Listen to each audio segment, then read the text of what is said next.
You served in the EFF. Why did you leave?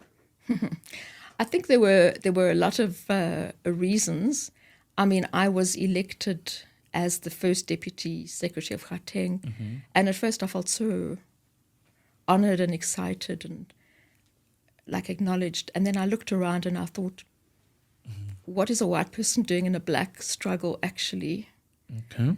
And around me, I saw many, many more capable young black women and men who could have done my job much better. So I think it was a learning experience for me that I wanted to step back from a leadership position because I don't even believe necessarily in white people in black organizations because a lot of them have done more harm than good. We see the ANC, I think, infiltrated by a lot of white liberals. So that was one of the reasons I think I stepped back. But there was also, at that time, the organization was young. I was unhappy with some of the decisions that the party made. I couldn't believe, for instance, that the party would ever go into some kind of coalition or perhaps not call it agreement with the DA on the metros. I was outraged, actually, that what I thought my vote for the EFF was given to a white party. But I have reflected on that, and that was 5 years ago. I think in retrospect, I understand the strategy of the EFF, and I support it now. So I think I probably made mistakes by judging the EFF at that time. I think they've done extremely well. I also see how they used their role in metros to promote pro-black agendas, to bring in insourcing, to to all of that. Yeah. But I left the EFF. I was one of the people, I never spoke badly about the EFF. I have such respect and regard for the party. And to me, the kind of person I revere most is the EFF fighter on the ground, because there's nothing more special than that. And I think reflecting on your 10 years, I think the party has grown beyond any expectation. And although at the time I didn't agree with the decisions, I think if I look back now, I see that sometimes we put in leadership for a reason because they're visionary, they look ahead. So as an ordinary member, I couldn't perhaps see where Julius Malema was taking the party at that time. But now reflecting back 5 years later, I do. I think the party is very, very strong, and I think it's going to do very well in the elections. And I think it's ready to govern.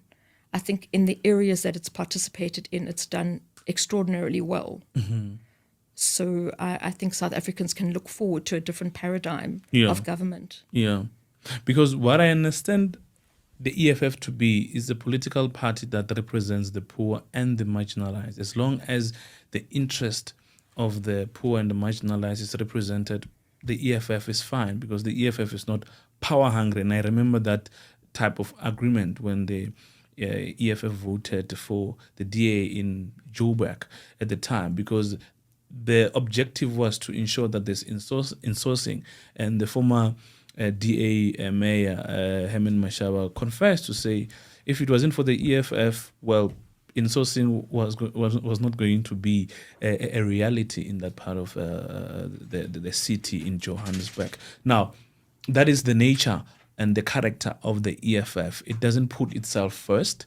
It puts the interest of the people first. So as long as you are going to implement the cardinal pillars of the EFF, then it's fine. But what is important is that the voters must make a decisive decision. But if the people step back and not participate in the electoral system, that's what creates these kind of problems, because the EFF may not have the power to necessarily, take over and preside over some decisions. But, well, I guess that is the character of the EFF. And now I understand that you regret some of the decision because perhaps you didn't understand the superior logic at the time.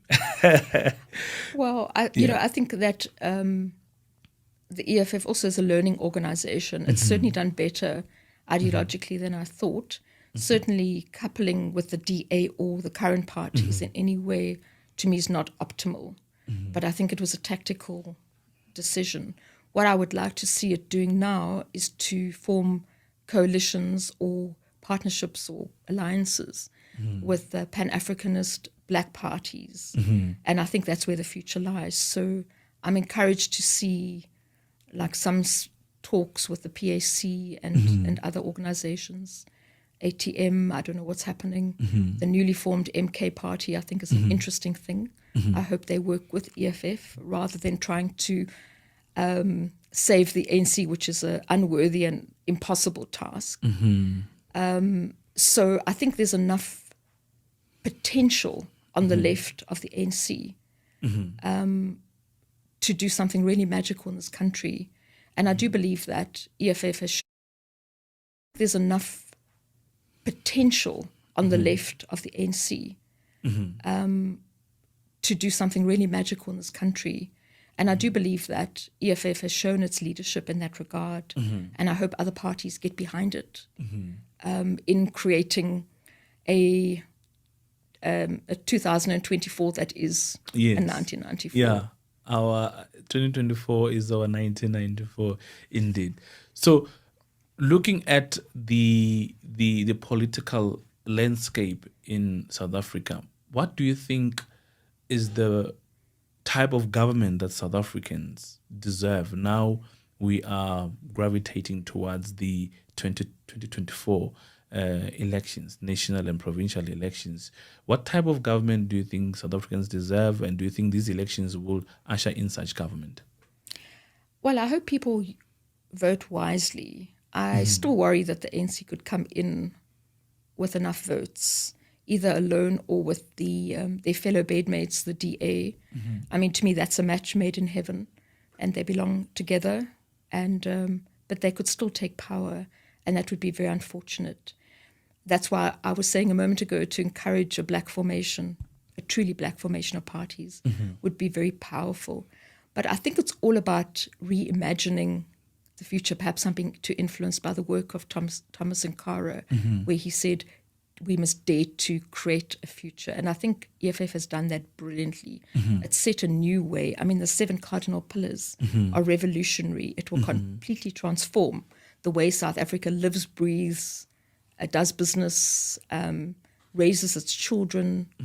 And I think that's what we need, a totally different paradigm where the apartheid infrastructure is completely broken down, where the schooling system and the judicial system go back to indigenous ways of knowledge and being, rather than being subjected to the agenda of the white man.